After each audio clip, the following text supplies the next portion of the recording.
ଏଇ କ'ଣ କରୁଛୁ? ମ୍ୟାଗି ଟିକେ କରୁଛି, ତମେ ଖାଇବ।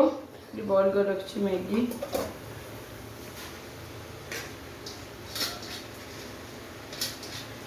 ଜଳିକିଆ ଟିକେ ମ୍ୟାଗି ଖାଇଦିଅ। ରୋଷେଇ ଲେଟ୍ କ'ଣ କରିବା, ବନ୍ଧାବନ୍ଧି ତ କରୁଛେ ଜଲ୍ଦି ସବୁ। ଏ ରୋଷେଇ ଲେଟ୍ ହେଇଯାଉଛି। ମ୍ୟାଗି ଟିକେ କରିଦେଉଛି। ଭାତ ତ ବସେଇ ସାରିଲିଣି। ଏଠି ଫାଳ ବୁଟଟା ବି ରଖିଛି, ବସେଇଦେବି। ତରକାରୀ ସାଙ୍ଗେ ସାଙ୍ଗେ କରିଦେବି ଆଉ। ନା ଆଇଁଷ ଖାଇବ? ଯାଇକି ଆଣିବି ତମ ନେବେ ବାହାରୁ। ନା ସାଧା ହେଇଯିବ? ସାଧା ହେଇଯିବ। ହେଇଯିବ ତ? ହଉ। ମ୍ୟାଗିଟା ଖାଇଦିଅ, ତାପରେ କ'ଣ କରିବି, ଗାଧୋଇ ପୂଜାଟା କରିଦେବି, ତାପରେ କରିବି।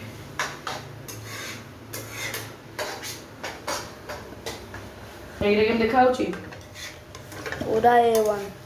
A1 ଆଉ ଯାହା ଲାଗିବ ଆଉ। ସେଥିରେ ହେଲେ ମୋ ଦେଇ କରୁଛି ନା, ବଢ଼ିଆ ଏମିତି କରି ତ ପାଲେଇକି ଦେଇ ହାତରୁ ଖାଇବା କଥା ଆଉ ତମେ ବଡ଼ ହେଲଣି ଆଉ କରି ଶିଖନି। କିଏ କରିଯାଆନ୍ତୁ, ନିଜ ଘରେ କରିକି ଖାଉ ତ, ଏଠିକି ଆଇଲା ଦେଇ କରିକି ଦବ। ଦେଇର ତ ଖାଲି ବଳ ବୟସ ମାଡ଼ି ଯାଉଛି ଆଉ। ହଉ।